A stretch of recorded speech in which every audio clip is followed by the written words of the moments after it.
Well, it's spot on 3 o'clock, so we're going to go ahead and get started with our webinar today.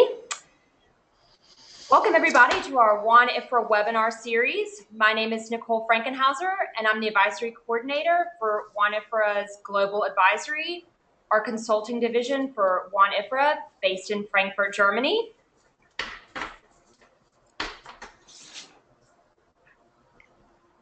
WAN-IFRA is pleased to bring you today a webinar featuring Peter Lamb, WAN-IFRA Global Advisory Senior Consultant and Speaker Plus Moderator for our inaugural Digital Media Africa Conference this September in Johannesburg.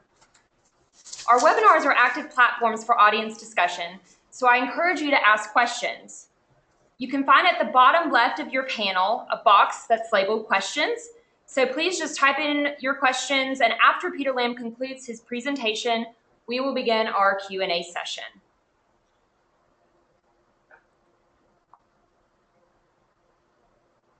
Feel free to check out our newly redesigned WAN-IFRA webinars page listing all of our upcoming webinars.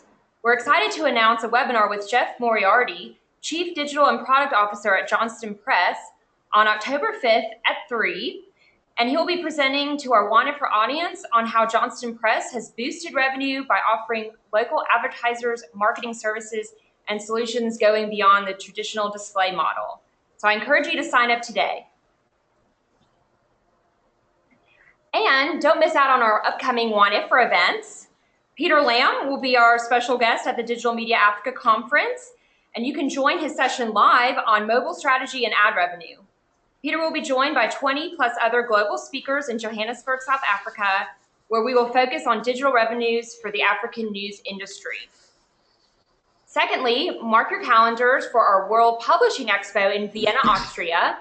Our 3-day conference will concentrate on 3 main digital topics, 10th through 12th of October. We'll talk about transforming media companies, social media and platform strategies, and cover virtual reality and storytelling. We hope to see you there. And now, without further ado, I'd like to formally introduce to you Peter Lamb, who's going to present to us on rethinking your mobile ad strategy. Peter, we are ready to hear from you. Take it away. Nicole, thank you for that introduction. Good morning from Miami, everybody. Different parts of the world that you are.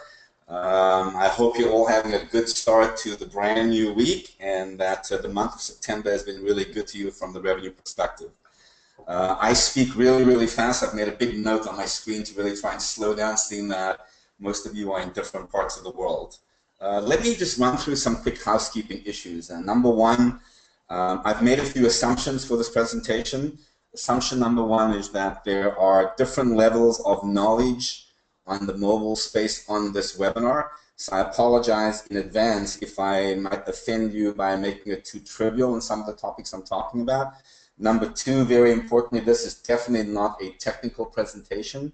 It's all about pure revenue. How do we get more revenue from your customers? How do we bring more revenue into your company? My goal for the next 20-25 minutes is providing you with one nugget that helps you increase your mobile revenue, then I've done well. I'm not that good to give you 30 nuggets, but if I can give you one brand new idea from a different part of the world that can generate some revenue in the mobile space for 2017, life is really good. So let's get to the agenda.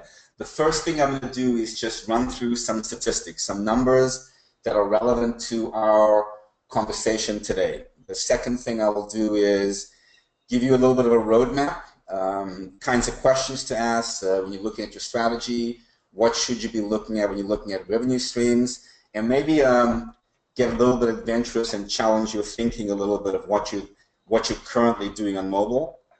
Thirdly, I'll give you some case studies from a few different parts of the world, and I actually want to title this presentation "Show Me the Money," because there is a lot of money currently being made in mobile. We have to figure out a way to get you to make some of it. And then I'll wrap up, and I'll wrap up with a few challenges to you. So let's move on to statistics. I'm going to run through, and I'm sure that you've been inundated with stats from different parts of the world, but let me run through a few key ones. And the important point with all the stats I'm going to give to you is you need to apply it to your market. Okay, I'm going to give you some stuff from the US and Canada, some global from the UK. What I'm going to tell you, the question you should ask, does it apply to my market? what makes the most impact for my market, what does it mean for my company and for my organization? Because a lot of times people get confused about great global trends, and if you're sitting in the Philippines, like some of you are, if you're sitting in Vietnam or you're sitting in Australia, you may want to apply this differently. So let me go through. And the question you have to ask yourself, I'm going to give you 6 or 7 stats. Ask yourself, for those of you on the sales space, WIIFM. What is in it for me? Every time I ask a question, say, what's in it for me and what's in it for my organization? Step number 1, we check our mobile phone 150 times a day. Okay? Does that apply in your market? Number 2, the average person spends 20 hours per week on their mobile phone. Okay? Does that apply in your market?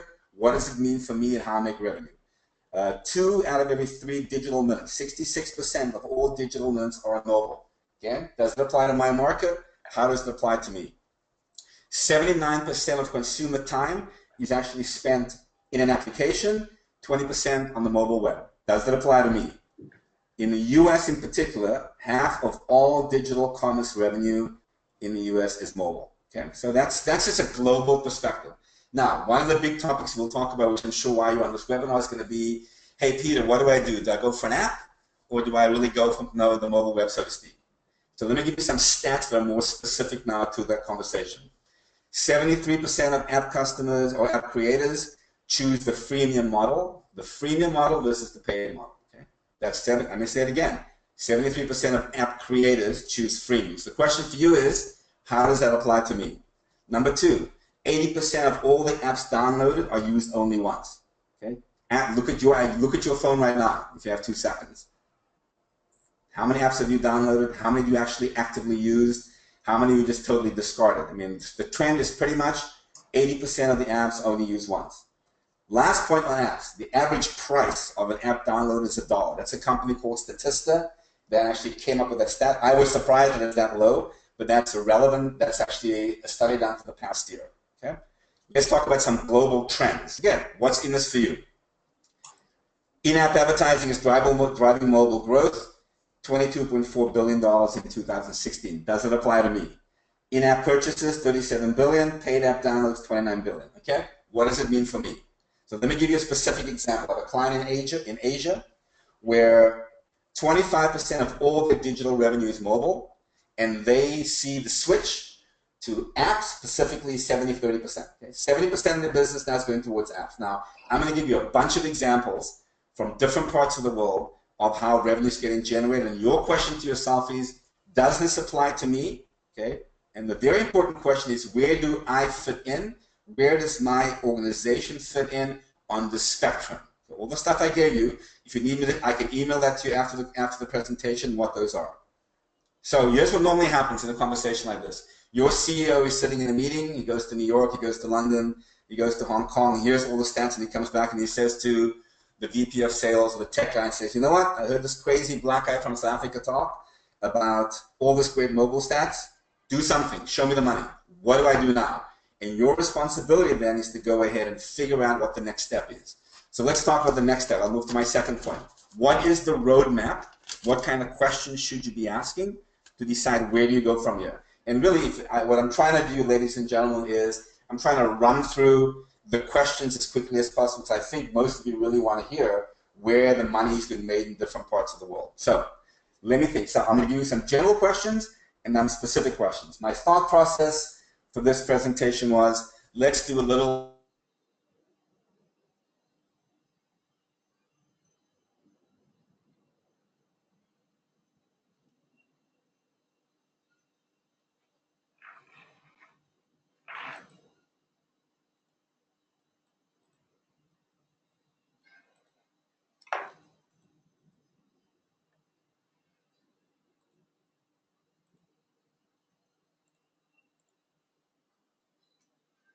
what your answer would be. Answer number 1, it's the right thing to do. Answer number 3, number 2, you know, it's a passing fad. It's by the way, I'll kind of screw around a little bit, I'll dabble in it, but I'm not going to spend a lot of time doing it. Number 3 answer is, we must have mobile because people are consuming mobile around the world. Number 4 is the future of our business. Depending on which answer you give, determines exactly the investment and the time allocation you're going to make. Because the second point on general questions is going to be, how much resources are you going to allocate to the mobile strategy? Why? Because if you've read the Lean Startup, which most of you have, okay, you've got to test, you've got to iterate, you've got to test, you've got to iterate, you've got to pivot, and you've got to optimize. So there will be quite a bit of money involved. You will have to execute better, okay? You will have to probably outsource to a development team, or you're going to have to hire a development team to develop the app or to extend the mobile web. So there will definitely be an investment required. The question is going to be, what is your CEO's commitment to mobile? And then more importantly, what is your CEO's appetite to investing and maybe taking a little bit longer term approach to ROI? So if you've answered all that, like some CEOs pay lip service and say, we'll do it, but I'm only going to spend 50 grand. Some are going to be very, very serious and say, I know it's the future of my business. So you have to ask those general questions before I move to my specific questions. So let's go with specific questions. For those of you that are on call, I mean, you should be able to answer this in 2 seconds. Number one, how do my legacy users engage with me right now? How do they engage with my platform? How do they engage with my products? Can I change their behaviors? Can I change the way they interact with my company right now? And then very importantly, what keeps them engaged? Is it games? What is the product or the process or the initiative that will keep them engaged on my site or on my mobile platform? Okay, question number two. Are you targeting people on the go? Is that your plan? You want to get people as they're sitting in the train, or they're on the bus, or they're somewhere else, or they're at a stadium. You know, where exactly are they when I want to reach them? Are they watching football? Are they watching Champions League? Are they watching the US Open? What are they currently doing that I actually want to reach them? Are they dropping the kids at school? I mean, so that's the question you want to ask. What's the issue with screen size? Again, I'm not going to get technical. Is screen size an issue in what you want to do? Okay? Very important. Can you do something on mobile that they cannot do on the desktop? Okay? What's different? Can they do something on mobile conveniently that you cannot do on the desktop? I'll talk about one issue with a car dealer that I'll talk about towards the end that they're doing this. Then, probably the second most crucial question is, how frequently do they actually use my product? Okay? If it's more than twice a week, you probably need an app. Okay? Let's just give you the rule up front. If they're going to use your mobile product more than twice a week, you probably need an app. If it's only once or twice, guess what? You can use the web, right? So let's move on. Let's move on to the multi-million-dollar question, which is, Peter, should I get an app? Or Peter, do I just stick to the mobile web? Okay? Let me give you the easy answer. The answer is whichever one will serve your users and your marketplace better. Okay? Let me give you some specific examples. Client in Asia, okay? Everything they're doing now, they said, different client. Okay? We are focusing, we did apps for a while, Peter. We're getting more to the web. We think that's what the future is. Client in California, Peter, we focus purely on apps. That is where the big money is. Client in the state of Washington and then also up in British Columbia. No, there is the money is, Peter, for us, it's on mobile web, but we believe there is a ton of money on apps, so we're doing both. Okay? But let me give you the easiest, honest answer. My client in the UK probably had the best answer, and I said, okay, I'm having this webinar. What should I tell? He says, what we did 8 years ago, we focused purely on the mobile web. In the last 12 to 18 months, we're focusing purely on apps. So again, I've given you 4 examples, 4 countries. You know, you decide which one suits you better, especially when I get to the conversation about where the money's being made. The rule of thumb usually is, if you're doing anything general and you want to use a wide audience, guess what? Go on the mobile web. If you have a niche, a specific niche you want to focus on, and it's interactive, go to the app. Can you leapfrog from the web to the app? Absolutely. I mean, again, all depends. Do you want to engage millennials? Guess what? You want to go in the app. What exactly are you trying to think of all the questions I ran specifically? Okay, let's keep going. I don't want to run out of time because I know time is precious. Pricing. Okay, let's talk an app. Do you give it free? Is it paid? Think about that. What do I do? Okay, investment. Okay, all the quotes I've seen from app go from it's $1,000 to $50,000 for the whole project. Can I use clone apps? Okay. I know I'm going to probably have to use a freelancer. One of my clients said the best option is get freelancers that know the space. They'll probably save you 50% of investment.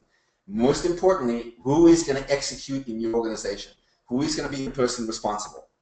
Okay? I will tell you, of the 3 clients that I interviewed in preparation for this webinar, 3 of them said their trend is they're moving most of what they're doing in-house. Why? Because they control the cost and they control the speed. So there's 3 advice. These are 3 companies, a big company in the UK, one in the East and one in California, moving everything in-house. Okay? Last, I think I've ticked the 4 Ps. 3.5, I've taken pricing, I've taken promotion, I've taken placement.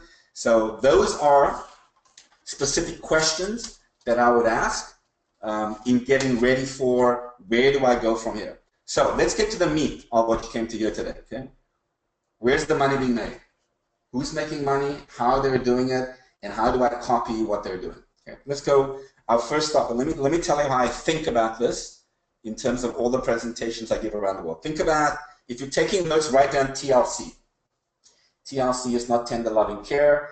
TLC stands for thinking like the customer. Okay. The most important thing is, let's think about the small medium business, which I'm going to focus on today, or in certain countries you call that small medium enterprises. In the States we call them mom and pops. Okay? How do we get to them? That's where the big money is. Okay? And all the small medium business thinks about is, what's in it for me? Just like I said, what do they really want? Let me rattle off. They want ease of use. They want you to help them solve a problem. We have a company in the States called Home Depot, which is a hardware fixer-upper, and their primary mission statement is, we help people fix a problem. Okay? They want to make running their business easier. They want you to demystify technology. Let's be honest. What they really want is they want help and they want a partner. The recent study that was quoted in the WAN-IFRA event in Colombia recently said 70% of small businesses interviewed around the world said, please help me. I have no clue what to do in digital and mobile. I'm looking for a partner. If you're the one that can provide that to the small medium business, you're the one that's going to make the money. Okay, stop number one.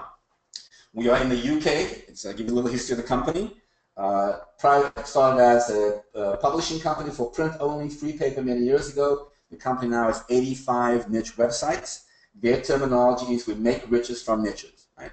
What they make riches from niches, they focus almost extensively with this presentation on apps. They deal with dealer brands. So for example, we know with horses and boats and caravans and guns, if you're a small business, this is the process you do. You take a picture, you load it into the app, and that's what happens, and you interact that way. But let me tell you what they've done as a twist. Okay?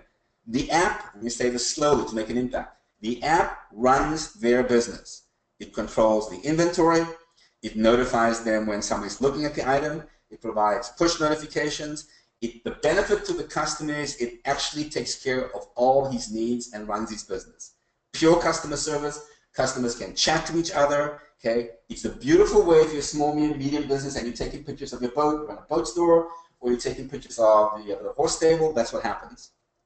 Let me tell you how my customer charges.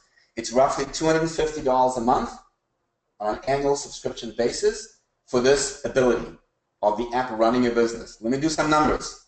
Again, apply this to your market. If you had 200 customers like the small, medium businesses in different spaces, different categories that you have, that's a $50,000 a month product.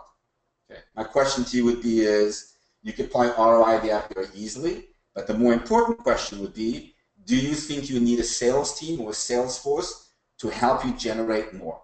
So the benefit here to the guy who runs the stable, the guy who runs the gun shop, the guy who runs the boat store, now guess what? Everything gets run through his app, his business gets easier, everything's good. To the media company, to you, what's the benefit? Subscription revenue, you have a huge retention rate because essentially you have the customer hostage because your app is running their business for them. Okay? You're increasing your customer base and you're the first mover advantage. That, ladies and gentlemen, on the webinar this morning, is probably the best example I have seen of how to approach the small and medium business and make money doing that. Okay? Let's go on to number two. I'm off to Canada. The ambitious goal of my client in Canada was that they want to replace some of the money they've lost in the buy and sell audience and also the buy and sell revenue. Okay? We all know how much we've lost in the classified business. Okay? So there's an internal reason. So again, what's the process of a private seller? They want to post an item, they want to engage with the potential buyer at the web. It's basic. We've all seen this before. For those of you who are in Europe, you know, you have a company called Spot, which means shopping in your pocket. For those of you that are in the East, I mean, it's a company called Trezor with Singapore Press Holdings. So different people are playing the space to make this happen. Let me tell you what they do. Number one, they have the ability of using video. So you can load the item and put a video, okay, directly into the app. You use text message. You have location-based tracking where you can actually get as close to a certain region, a 2-mile radius, you know, to go ahead and find something to buy in your neighborhood. Again, all those qualifications that you can use on mobile, they actually use in this particular app application, right? Where's the money? Because they're a media company, they have a call center. The call center can go ahead and actually, for garage sales, they can upsell the app. There is money there. Okay? The next iteration here is contractors. If you know what Angie's List is in the US, okay, you can get a contractor in a 3-5 mile radius. They have the ability of doing that through this application. Number 3, sponsorship. Okay? You have a restaurant that says, I really want to go in and sponsor the toys and hobbies category in your app, because it's all about private placement. Okay, it's a 2-day, you can buy it for 2 days, Mr. Toy and Hobby Place. Guess what? It'll cost you X amount of money. A great opportunity for sponsorship categories. Here's where it gets really, really fun. You have a sports retailer that says, you know, it's now getting into winter. I've got some summer stock that I want to move. The advice they give the sports retailing store is make the items look like it's a private placement, okay? And we will give us 3 slow-moving items, and we'll advertise them in a certain region. Again, there's money there. Last and most importantly, for those of you that are in the sales business on the call, guess what? The data you get from this particular app is absolutely amazing. For example, you would know, I live in zip code 33131, how many moms actually are trying to sell strollers. Mom selling a stroller means the kid's growing up, which means they're probably ready for me to get them an upgraded version of the car seat to market to them. Okay? The data, the future of selling anywhere's data, the data that mobile throws off is absolutely amazing. Last iteration of this particular area. Next step, transaction fee. There are a few companies in the world that now get involved in the actual transaction. So as the payment gets made for the stroller, you get a certain percentage. You might also get a certain percentage of the shipping. So again, I'm challenging you to think a little bit outside the box. This is a buy and sell category. And then if we took a look yesterday with my client in Toronto, just around the world, there has been about $65 million raised in capital to try and get more access to the space. So companies are looking at coming in and taking that customer base and making it better, giving them better options to make it easier to post ad, easy to sell, easy to connect, easy to ship, all the above. Okay? Buy and sell. Okay, let's keep moving. Third example of showing me the money. We are now off to Los Angeles, California. Let me give you an example of what the company is. The company is very large. It's the largest weekly Hispanic or Spanish newspaper in the country. It's a weekly publication. It's free. They have a product. They decided to focus on the product segment called Quinceañera. For those of you who don't know, in a lot of the Hispanic cultures, when the girl turns 15 years old, it is an event as big as, if not bigger, than a wedding. Usually there are 300-400 people at the event. Usually will cost the mom and dad anywhere from $10,000 to $50,000. So if you think about companies like dressmakers, companies like DJs, caterers, all the above, they really want to focus on this. So what my client has done, besides an events team that runs the event, they also have a print product, and they launched the Quinceañera app 6 months ago. Okay? Let me tell you what they did that was interesting for the app. Number one, they have a gift box section on the app. What that says to fun. Boom, you click on that, you get sent a coupon automatically that gives you a special deal, and to get that ability of gift box, you partner with somebody, there's money right there. They have very high engagement. Obviously, it's a captive market, it's the Quinceañera market, and then they can actually IM, instant message, text message, the offer to you directly.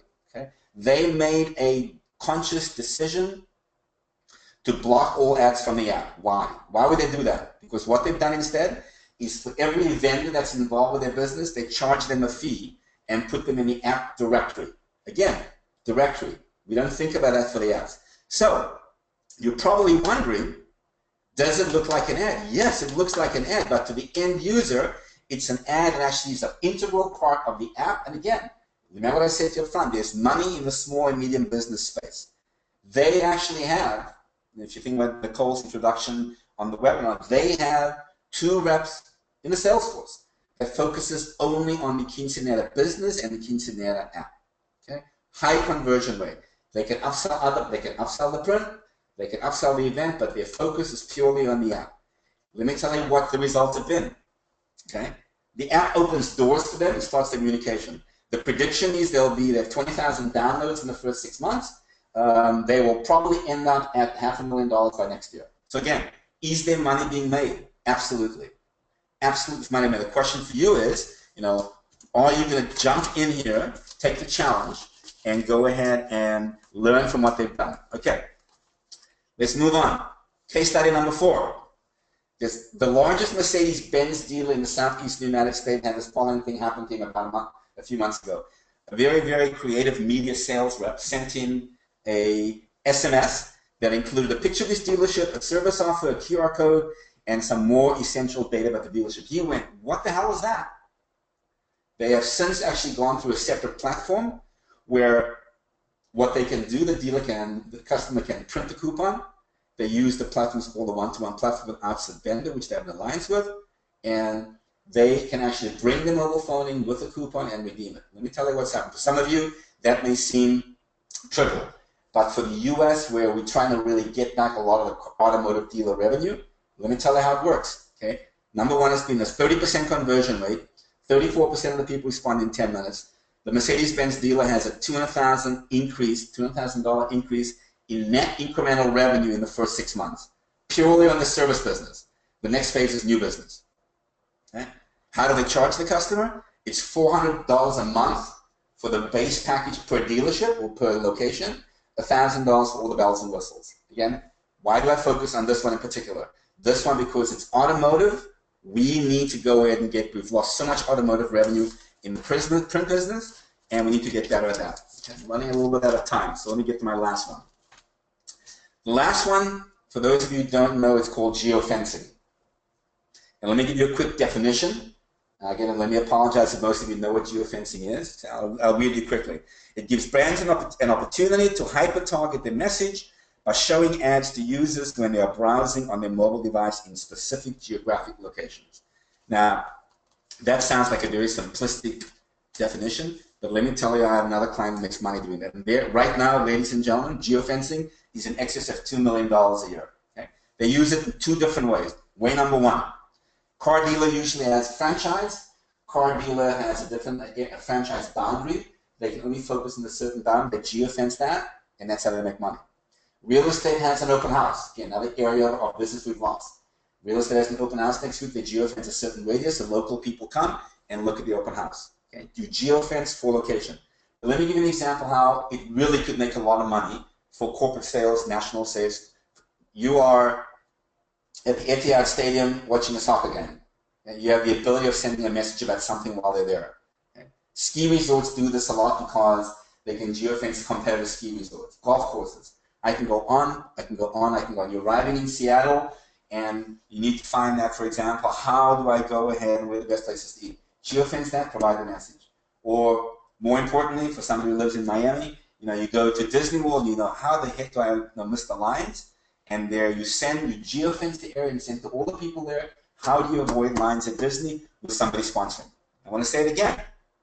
My client here does $2 million in geofencing revenue. So if you're not using it, it may not apply to your market. Take a long, hard look, and see how that works for you. So let me wrap up. I'm just about right on time. Let me tell you what I did. Okay. I gave you a bunch of stats that may make sense to you and asked you to apply it to your market. I gave you some questions that forces you to think harder, make you think about the strategy, and I gave you 5 live cases from different parts of the world where people are actually making money purely by focusing on the small and medium business. And again, how do you actually apply it to you?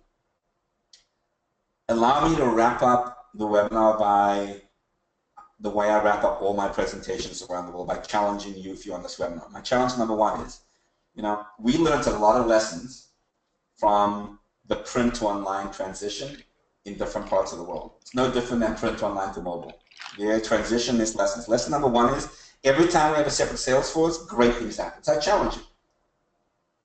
Take a long hard look at getting a separate sales force. Could it work? Number 2, we have learned extensively that our customers are absolutely confused by technology. They have no idea what's going on. If you're the one that's going to partner, if you're the one that's going to demystify for them exactly what mobile means, what geofencing means, what apps mean, if you're that one, you know what? You will get their business, they will love you for life, and you will have a constant stream of revenue. Last 4 challenges to you and to your CEO if you're on this phone. Number one, are you a technology or are you a media company? Okay? That's simple. Okay? Technology company like a Google, at this point in time, they have more than 500 products in beta testing. Not alpha testing, beta testing. My question to you is, if you're a technology company, how many products do you have right now that you're beta testing and you're pivoting and you're iterating to go ahead and get better in the mobile space? If you're a media company, my experience has been, you probably have 5. My experience around the world. If you consider yourself a technology company, you have a lot more than that. Number 3, where is your straw? And let me explain what I mean by that. There was a company called WD-40, for those of you who know what it is. A lot of people in different parts of the world use it. And the biggest issue with the WD-40 product was that the straw always broke off. The CEO did some customer research and said that is the biggest issue. So what he did, he took a little bit of glue, put the glue onto the straw, and affixed it permanently to that. Okay? How much do you think that glue cost? And this, just by adding the glue to the straw, he increased the revenue of that product by 30%. My question to you is, in your market, in your company, in your experience there, where is the straw in your company to give you a 30% increase in revenue for 2017? Last point, and some of you have probably heard this before. If you have, I apologize. We have a saying in the States that says, what is the definition of insanity? The definition of insanity is doing the same thing over and over again and expecting a different result. My challenge to you is, at your organization, is that what you're doing? Are you doing the same stuff over and over again every day, expecting a different result? Or are you taking some of the questions I gave you, thinking about them, challenging them, and how to make it better? So I appreciate your time. If you have any questions, you can email, or if not, you can give them. If you're going to reach me directly, you can email Nicole. I'm pretty easy to find. If I could answer anything else, especially on some of the practical examples I gave you, I'm very happy to put you in touch with any of those people that we talked to. Okay? Hey, Nicole, I'm deferring over to you. Yes. Thank you so much, Peter. I'm very happy that you ended with a definition of insanity. That always that always makes for a fun webinar. No, thank you for giving us these 5 important case studies. I'd like to go back actually to the Quinceañera app. The 3rd case study I found most interesting. So is this something that could be copied in different markets globally? I know that in LA they have a target audience that is very involved with the Quinceañera events. I mean, could this be replicated for other global markets is my question. Absolutely. Absolutely. They deal with an outside company that does a lot of the work for them on the app, and that's the gentleman that's my client out there. So yes, almost everything, what I've done, almost every one of the ones that I've talked to, I cleared it up front with the people in the company running that I could actually use the example and say, if there's anybody who wants to know more information or learn more specific details, especially with some of the techie people on the call, I'm happy to put you in touch with them. That's not a problem at all, yes. And then my question is, they have 2 dedicated sales reps just for this app exclusively, correct? So they're essentially working with all the suppliers and distributors to get them to spend money on the app. So that's where they're getting all this revenue, correct? Absolutely. I mean, what they will do is that the 2 reps will focus on the Quinceañera product line, which is the events and the app and also the print product. But most of what the revenue I quoted you was all purely from the app. Was all when you think about, if you're a caterer, you get access to 20,000 people download it, or you're a DJ, knowing full well that all the Quinceañera events are coming up. So the big money for them in the projection is actually the directory in the app that we talked about, and getting more of the sponsorship for the app as well. So to answer your question, yes. Okay. They do focus on the events and the print, but most of their focus going forward, and he just getting, probably hire a rep, another rep here in the next 6 months to make it better. Good question, by the way. Great. And then we have another question from our audience. How to be in the 10 top apps every user has on their phone? So how do we get to be in that top 10 on somebody's phone? Or let's just say I'm a local regional publisher, assuming we are. You asking me or asking somebody else? Asking you. This is a question from the audience. You know, it's a good question. I think, I mean, there's one way is, you know, you have to spend a lot of money. I mean, which I think my client in Canada, you know, because they don't have the name brand of the papers. But mostly what happens, if you have the guy in the UK, I'll give you an example, made all the money. If you have a legacy publication, that's what most of these guys I've talked to, they do. They actually use their legacy publication to promote the app. Besides buying promotional, they actually use the legacy or use other publications that drives traffic to the app. So that's the best way I know without spending just a fortune to get search to get the app up there. So again, most of the people on the call I think actually have legacy publications, use them, promote them, and that is the way you can actually get a lot more traffic and a lot more downloads. Great. That's the best I've seen. Okay, great. And then we talked earlier, your fifth case study was covering geofencing. And you mentioned that the publisher or the client that you're working with has an excess of $2 million revenue, which is great. How is a local regional publisher, how should they start implementing geofencing in their app? So is it best for local people to liaise with local vendors to try to get them on board? I mean, I only thought that geofencing was something used by very advanced Scandinavian publishers. So how would a local regional publisher do this best? Good question, Nicole. I think the easy answer is you definitely want to find somebody local, because a lot of what you have to do with geofencing is it's a local area, and it's usually my client in Toronto, they have a local supplier, a local vendor, again, because then they know the market well enough to be able to help you through the technology how to actually geofence. But I will tell you, in a separate way of answering your question, is they believe that the big money for them going forward, besides the local side, is when you're in a mall and you're walking past Abercrombie and Fitch. I mean, Abercrombie and Fitch, because they know you there. So there is a lot of research. If somebody wants to give me, I can give them let me see how I can say this. I can give you probably 5 or 6 different things to talk to, whom to talk to directly to make this better. I can ask them for a playbook, so to speak, of who to talk to, who the vendors are, and which market you're in. They'll be very happy to help you with that. So. Interesting. And then I actually have a question. One app that I use daily is the new Quartz app, this like chat app function where they're basically talking to me. I don't know. Are you familiar with it, Peter? The Quartz app? I've not used it a little bit, but I know that I'll be seeing them in South Africa. Okay. Yeah, because they'll be there. Well, they basically feature one advertiser on as a sponsor. So essentially they buy just like a traditional display ad that comes very discreetly as you're generating some new news. So what is your best take on advertising for an app? Like you said, okay, we have sponsorship. Obviously, display needs to be reworked, but what is your recommendation for best ways of incorporating subtle advertising into your app? Because I think Quartz does it very well. It's not the obnoxious advertising. It's very discreet placement, I would say. There are two answers. The one answer I think I told you was that the guy in California, they block all specific advertising from the app, and they just went ahead and had the directory.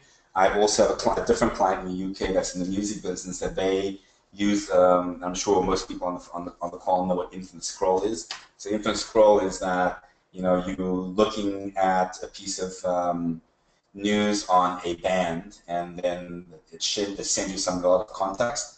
The challenge you have with any kind of display ad, Nicole, I think, is that people on the app don't want to be disturbed with clutter. Mm-hmm. So the trend I'm seeing is that they would much rather get an instant message or a coupon, that like some of the examples I gave, than actual physical display advertising. I'll take a longer look at the course and what maybe in preparation, if somebody else